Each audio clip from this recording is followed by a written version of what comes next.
Being perfect is the fastest way to make people dislike you. It sounds insane, but in the world of social status, flawless execution is actually a threat. People get intimidated.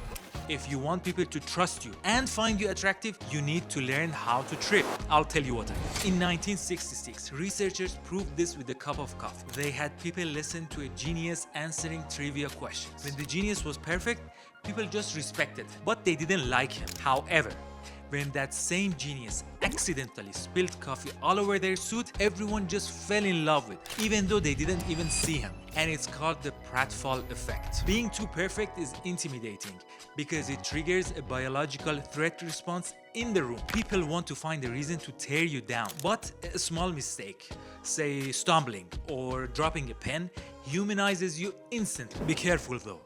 This only works if you're already competent. If you're mediocre and you spill the coffee, you just look like a disaster. In the very same research, the mediocre contestant who was answering the trivia questions spilled the coffee, and everyone just hated him and imagined him to be a clumsy idiot. You got to establish your competence first, then drop your guard. Admit you failed at building an IKEA desk after you closed a massive deal. That contrast is exactly what you need for people to like. So why do you need that likability? Because if you are not likable, you will draw envy and fear, and people will sabotage you.